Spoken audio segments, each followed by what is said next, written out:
ஃபைனலா விஜய் அண்ணா வந்துட்டு தமிழக வெற்றி கழகம் சார்பா இந்த கரூர் சம்பவம் அடுத்து ஒரு 40 நாள் கழிச்சு அவர் பேசியிருக்காரு மீடியா முன்னாடி.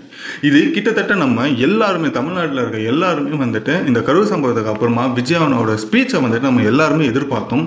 பட் அது நேத்திக்கு நடந்திருக்கு சென்னையில். எங்கே நடந்திருக்கு அப்படின்றப்ப பார்க்கும்போது சென்னையில் அடுத்து இருக்கிற மகாபலிபுரத்தில் ஷர்டன் 4 பாயிண்ட்ஸ் அப்படின்ற ஒரு ஹோட்டலில் வந்துட்டு டிவிகே மெம்பர்ஸ் யாரெல்லாம் இருக்காங்களோ அவங்க எல்லாரையுமே கூப்பிட்டு விஜய் அண்ணா வந்துட்டு ஸ்பீச் அப்படின்றது ஒன்று கொடுத்துருக்காரு. இது வந்துட்டு டிவிகேக்குள்ள நடந்துகிட்டு இருக்கிற ஒரு ஜென்ரல் மீட்டிங் அப்படின்றது சொல்லலாம். பட் இதில் வந்துட்டு மீடியாவுமே இருக்காங்க. மீடியாவுக்கு முன்னாடி தான் விஜய் அண்ணா அவரோட ஸ்பீச்சுமே அவர் கொடுத்துருக்காரு.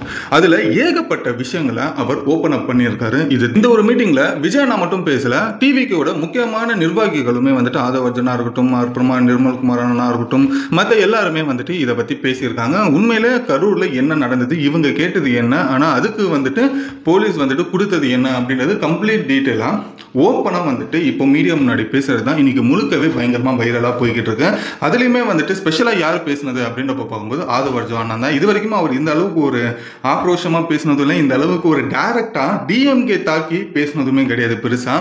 பட் இந்த ஒரு ஜென்ரல் மீட்டிங் அப்படின்ற ஒரு விஷயத்தில் அவர் ஓப்பனப்பாக ஏகப்பட்ட கேள்விகளை டிஎம்கே பார்த்து கேட்டிருக்காங்க.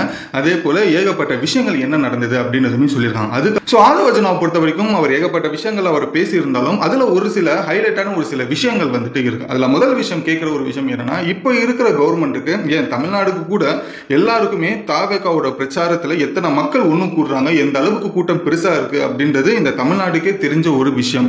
இந்த கரூரில் மட்டும் தான் முதல் முறையாக நாங்கள் பிரச்சாரம் அப்படின்றது பண்ணலை. கரூருக்கு வரதுக்கு முன்னாடியே கிட்டத்தட்ட ஒரு 3-4 இடத்துல எங்களோட பிரச்சாரத்தை முடிச்சிட்டோம். ஸோ அந்த ஒரு பிரச்சாரம் எல்லாம் நீங்கள் வந்துட்டு டிவிலையுமே லைவ்லையுமே நீங்கள் பார்த்துருக்கலாம். அந்த மாதிரி இருக்கிற ஒரு கூட்டத்தில் எங்களோட பிரச்சாரம் நடக்குது அப்படின்ற பட்சத்தில் கரூர்ல மட்டும் ஏன் இந்த ஒரு துயர சம்பவம் நடந்ததுக்கான காரணம் என்ன, இது இன்னும் வரைக்கும் ஒரு மிஸ்டரியான ஒரு கொஸ்டினா இருக்கு அப்படின்ற ஒரு விஷயத்தை கேட்கிறேன்.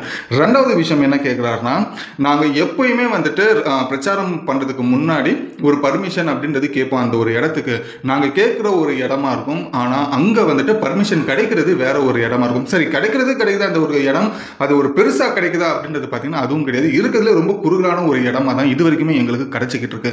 இந்த ஒரு டிவிகே அப்படின்னு சொல்லப்படுற இந்த பிரச்சாரத்தில் எத்தனை மக்கள் கூடுவாங்கன்றது தமிழ்நாடுக்கே தெரியும். அப்படி இருக்கும் பட்சத்தில் குறுகலான ஒரு இடத்தை கொடுக்குறாங்கன்னா என்ன ஒரு இன்டென்ஷனோட கொடுக்குறாங்க.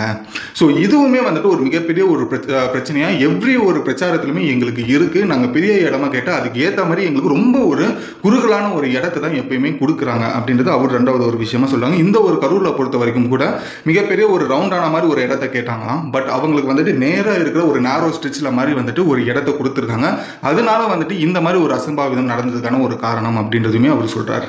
அடுத்த ஒரு விஷயம் என்ன கேட்குறாங்கன்னா, எங்களோட போலீஸ் பர்மிஷன் கிட்ட அந்த பர்மிஷன் லெட்டரில் கிட்டத்தட்ட 10,000 பேரை வந்துட்டு பர்மிஷன் கேட்டோம். பட் அதுக்கப்புறம் அதுக்கு மேலே தான் நாங்கள் ப்ரொடெக்ஷன் கொடுத்தோம் அப்படின்றது அவங்க சொல்றாங்க. பட் அந்த அளவுக்கான ஒரு ப்ரொடெக்ஷன் இருந்தால் இந்த அளவுக்கான ஒரு சேதம் ஏற்பட்டிருக்காது. இந்த ஒரு 10,000 பேர் நாங்கள் கொடுக்குற ஒரு விஷயமா இருந்தாலும் கிட்டத்தட்ட தமிழ்நாடுக்கே தெரியும் அதுக்கு மேலே தான் ஆட்கள் வருவாங்க அப்படின்னு சொல்லி. பட் அந்த ஆட்களுக்கு ஏற்ற மாதிரி இன்டெலிஜென்ஸ் வந்துட்டு அதுக்கு ஏற்ற மாதிரி ஒரு இடத்தையும் அதுக்கு ஏற்ற மாதிரி ஒரு போலீஸ் ப்ரொடெக்ஷன்ஸுமே கொடுக்கணும் இல்லையா. ஸோ அதை அவங்க கொடுக்க தவறிட்டாங்களான்றது அது ஒரு கேள்வியாக கேட்குறாங்க. பட் இதில் எனக்கு ஒரு விஷயம் என்னன்னா, நம்ம பர்மிஷன் கேட்கும் போதே டிவிகே சார்பில் இருந்து ஏன் 10,000 நம்ம கேட்கணும், ஒரு 15,000 அப்படின்றது ஒரு விஷயம் கேட்கலாம் இல்லையா, ஒரு 20,000 அப்படின்ற ஒரு விஷயம் கேட்கலாம் இல்லையா. அது நம்ம பர்மிஷன் கேட்கும் போதே நம்ம கொஞ்சம் அதிகமாக கேட்டால் என்ன ஆக போகுது, அதுக்கேற்ற மாதிரி அவங்களும் ப்ரொடெக்ஷன்ஸ் அப்படின்றது கொடுக்கறதுக்கான வாய்ப்புகள் அதிகமாக இருக்குல்ல. ஸோ இதில் வந்துட்டு என்னோட ஒரு கருத்து வந்துட்டு இதுவாக இருக்கு.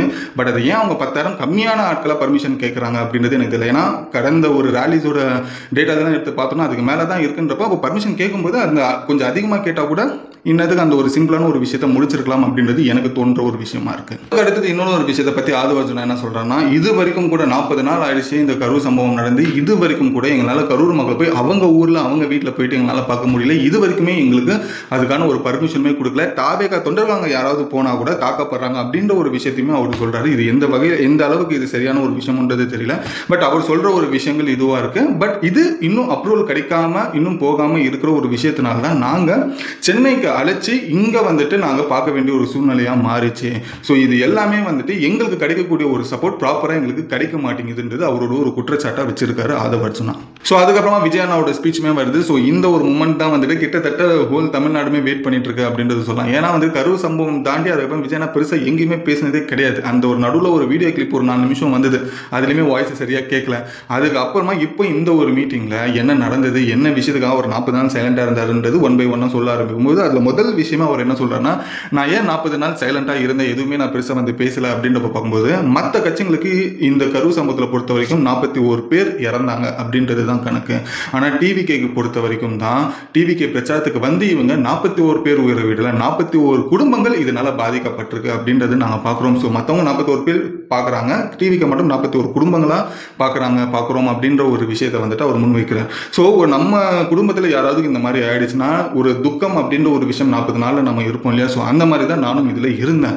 ஸோ அதுக்கப்புறமா தான் இதை பற்றி பேசணும்னு நான் நினச்சேன். அதை தான் இப்போ நான் பேச வந்திருக்கேன். ஆனால் இந்த 40 நாளைக்குள்ள ஏகப்பட்ட ஃபேக் நெரட்டிவ்ஸை வந்துட்டு ஆன்லைன் முழுக்க மீடியா முழுக்க வந்துட்டு டிவிகே மேலே வந்துட்டு பரப்பப்பட்டு இருக்கு. அதையுமே நான் கவனித்தேன் அப்படின்றது அவர் ஒரு விஷயத்தை சொல்கிறேன். ஸோ இந்த ஒரு விஷயம் எந்த அளவுக்கு ஒத்துக்கக்கூடிய ஒரு விஷயம் அப்படின்றது எனக்கு புரியல. உங்களுக்கு எப்படி இருக்குது விஜய் நான் சொன்னது அந்த ஒரு காரணம் அப்படின்றது உங்களோட கருத்தை கமெண்ட்டில் சொல்லுங்கள். ஸோ ரெண்டாவது விஷயம் என்ன சொல்கிறார் அப்படின்றப்ப பார்க்கும்போது அவரும் இடத்தை பற்றி தான் பேசுகிறார். நாங்கள் ஒவ்வொரு பிரச்சாரத்தை பற்றியுமே வந்துட்டு பர்மிஷன் கேட்கும்போது ஒரு பெரிய இடமா தான் கேட்குறோம். ஏன்னா எங்கள் பார்க்க வர கூட்டம் அந்த அளவுக்கு ரொம்ப ஒரு கட்டுக்கடங்காத ஒரு கூட்டமாக இருக்குது. ஸோ அதனால் எங்களுக்கு பெரிய இடமா கொடுங்க அப்படின்றப்ப பார்க்கும்போது ஒவ்வொரு பிரச்சாரத்துக்கும் அவங்க ரொம்ப சின்ன இடமா கொடுத்து அந்த ஒரு சின்ன இடத்துல ஏகப்பட்ட கூட்டங்களை சேர்றதுனால ரொம்ப கன்ஜெக்டடாகவுமே ஒவ்வொரு பிரச்சாரத்திலுமே மாறுது. ஸோ இதனால வந்துட்டு ஒவ்வொரு பிரச்சாரத்துமே எங்களுக்கு இது ஒரு மிகப்பெரிய ஒரு பிரச்சனையாகவுமே இருக்குது. அந்த ஒரு பிரச்சனை தான் ஒரு கட்டத்துக்கு மேலே பெருசாகி இன்னைக்கு கரூர் துயர சம்பவமாக மாறி இருக்கு. ஸோ நாங்கள் கேட்கும்போது எல்லாம் பெரிய ஒரு இடமா நாங்கள் கேட்குறது வேற ஒரு இடமா இருக்கும் பெருசாக. ஆனால் எங்களுக்கு கொடுக்கப்படுற இடம் வேற ஒன்றா இருக்குது. அதுவுமே வந்துட்டு நான் கேட்கப்படுற இடத்தை விடவே சின்னதாகவே இருக்குது அப்படின்றது அவரோட ரெண்டாவது கருத்தாக முன்வைக்கிறார். மூணாவது என்ன சொல்கிறார் அப்படின்றப்ப பார்க்கும்போது எந்த தலைவருக்குமே வந்துட்டு கொடுக்கப்படாத ரூல்ஸ் எனக்கு கொடுக்குறாங்க. என்ன ரூல்ஸ் அப்படின்றப்ப பார்க்கும்போது பஸ்ஸில் பொறுத்த வரைக்கும் மேலே வந்து பேசாதீங்க, மேலே வந்து பஸ்ஸுக்கு மேலே வந்து நிற்காதீங்க அப்படின்ற ஒரு ரூல்ஸ் போடுறாங்க. பஸ்ஸுக்குள்ளே இருந்தே வெறும் கை மட்டும் காட்டுங்க அப்படின்ற மாதிரி ஒரு ரூல்ஸ் சொல்கிறாங்க. பட் இதெல்லாமே வந்துட்டு எந்த தலைவர்களுக்குமே ரூல்ஸ் அப்படின்ற ஒரு விஷயம் போடலை. ஆனால் எனக்கு மட்டும் ஏன் இந்த மாதிரி ஒரு ரூல்ஸ் அப்படின்றது போடுறாங்க? ஒரு பிரச்சாரத்துக்கு வரோம்னா மக்களை பார்க்கறதுக்கு வரும், மக்களை பார்க்கறதுக்காக வரும் அப்படின்ற பட்சத்தில் நம்ம வெளியில் வந்து தான் ஆகணும். அதுக்கு டாப் ஆஃப் த பஸ்ஸில் நம்ம நிற்க வேண்டியதாக இருக்குது, நம்மளோட பேச்சை பேச வேண்டியதாக இருக்குது. ஸோ இதுக்காக தான் பிரச்சாரம் அப்படின்ற ஒரு விஷயமே நடக்குது. அதுவே செய்யக்கூடாது அப்படின்ற ஒரு பட்சத்தில் இது யாருமே போடப்படாத ஒரு ரூல்ஸ் எனக்கு மட்டும் ஏன் போடுறாங்க அப்படின்றது அவர் ஒரு கேள்வியை முன் வச்சிருக்காரு. அடுத்தது ஒரு ஸ்ட்ராங்கஸ்டான ஒரு விஷயம் விஜய் நான் சொல்றாரு. என்ன அப்படின்றப்போ இஃப் இன்கேஸ் ஏதாச்சும் ஒரு எலெக்ஷன்ல டிஎம்கே தோக்குது அப்படின்றப்ப பட்சத்தில் உடனே வந்துட்டு அந்த ரிசல்ட் வந்ததுக்கு அப்புறமா டிஎம்கே ஒரு அறிக்கை கொடுப்பாங்க. என்ன அந்த அறிக்கை அப்படின்றப்ப பார்க்கும்போது மக்களோட தீர்ப்புக்கு நாங்கள் தலை வணங்குகிறோம் அப்படின்னு சொல்லி ஒரு அறிவிப்பு அப்படின்ற ஒரு விஷயம் வருமா. ஸோ இந்த ஒரு அறிவிப்பை நீங்கள் இப்போவே எழுதி வச்சுக்கோங்க. 2026 நாங்கள் தான் ஆட்சியை பிடிப்போம். ஸோ இந்த ஒரு அறிவிப்பு இருக்கு இல்லையா, அது இப்போவே நீங்கள் எழுதி வச்சுக்கிட்டு எலெக்ஷன் வந்ததுமே வந்துட்டு அந்த அறிக்கையை நீங்கள் போட்டுருங்க அப்படின்னு சொல்லி ரொம்ப கான்ஃபிடென்ட்டாக 2026 டிவிக்கு ஜெயிக்கிறத பற்றி விஜய் நான் பேசியிருக்கேன். இதோட தொடர்ச்சி அடுத்த ஒரு விஷயம் என்ன சொல்கிறேன்னா, நான் மறுபடியும் சொல்கிறேன் 2026 வந்துட்டு 2 பேருக்கு தான் போட்டி, ஒன்று டிவிகே இன்னொன்று டிஎம்கே அப்படின்னு சொல்லி ஃபைனலாக அவரோட ஸ்பீச்சை முடிச்சு இதுதான் ரொம்ப ஹைலைட்டாக பேசின ஒரு விஷயம். இது கூட வந்துட்டு சுப்ரீம் கோர்ட் கேட்ட கேள்விகளுக்கு டிஎம்கே லாயர்ஸ் வந்துட்டு எந்தவித பதிலுமே சொல்ல முடியாமல் திணறின ஒரு சில விஷயங்களை பற்றி எல்லாமே வந்துட்டு அவர் அந்த ஸ்டேஜில் பேச ஆரம்பித்து ஃபைனலாக அவரோட ஸ்பீச்சுமே அவர் முடிச்சதுக்கப்புறமா இந்த ஒரு மீட்டிங் ஃபைனலாக வந்துட்டு கொடிப்பாடல்களோடவே வந்துட்டு முடிஞ்சு இந்த ஒரு மீட்டிங்கை கம்ப்ளீட் பண்ணாங்க மகாபலிபுரத்தில் இருக்கிற ஒரு ஹோட்டலில். ஸோ இதுதான் நேத்திக்கு விஜய் நான் வந்துட்டு கிட்டத்தட்ட கரூர் சம்பவத்துக்கு அடுத்து 40 நாள் கழிச்சு மீடியா முன்னாடி பேசுகிற ஒரு விஷயமா இருக்கு. ஸோ ஆப்வியஸ்லி கரூர் மக்களை சென்னை கூட்டிகிட்டு வந்து பார்த்தாச்சு, அதுக்கப்புறம் விஜயனா இருக்கிற விஷயத்தை போட்டு உடைச்சாச்சு. அதுக்கப்புறமா இப்போ அடுத்தது திரும்பியும் பிரச்சாரம் அப்படின்ற ஒரு விஷயம் தொடங்குறதுக்கான வாய்ப்புகள் அதிகமாக இருக்குது. பட் அதுக்கான ஒரு எஸ்ஓபி அப்படின்ற ஒரு விஷயம் வரணும் போல் அந்த ரூல்ஸ் அண்ட் ரெகுலேஷன்லாம் வந்ததுக்கப்புறமா திரும்பியும் டிவிக்கு அவங்களோட பிரச்சாரத்தை ஆரம்பிக்கிறதுக்கான வாய்ப்புகள் அதிகமாக இருக்குது அப்படின்றதுமே தெரிஞ்சுக்கலாம். ஸோ அடுத்தடுத்த வாரங்களில் இது தெரிஞ்சுக்கிறதுக்கான வாய்ப்புகள் அதிகமாக இருக்குன்றது தெரிஞ்சுக்கங்க. ஸோ இதுதான் கம்ப்ளீட் டீட்டெயிலாக நேற்றுக்கு டிவிகே மீட்டிங்கில் நடத்தப்பட்ட சில விஷயங்கள். எல்லா தலைவருமே பேசினாங்க, எல்லா ஆட்களுமே. அதில் 2 பேர் ஹைலைட்டடாக ஆதவ் அர்ஜுனாவும் விஜயநாமே தான் பேசின ஒரு விஷயத்தை நான் உங்களுக்கு சொல்லியிருக்கேன். இந்த ஒரு இன்ஃபர்மேஷன் யூஸ்ஃபுல்லாக இருந்ததுன்னா லைக் பண்ணிக்கங்க. இந்த ஒரு எக்ஸ்பிளனேஷன் ஆதவ் அர்ஜுனாவும் சரி விஜயநாமே சரி இது கொடுத்துருக்காங்க. இந்த ஒரு எக்ஸ்பிளனேஷன் உங்களுக்கு எந்த அளவுக்கு வந்துட்டு ஓகேவா இருக்குது அப்படின்றது உங்களோட கருத்தை கமெண்ட்டில் சொல்லுங்கள், நானும் படித்து தெரிஞ்சுக்கிறேன். ஸோ இதோட இந்த வீடியோ முடிச்சுட்டு நாளைக்கு ஒரு சூப்பரான வீடியோவில் உங்களை வந்து நான் பார்க்குறேன். Until then bye bye AB.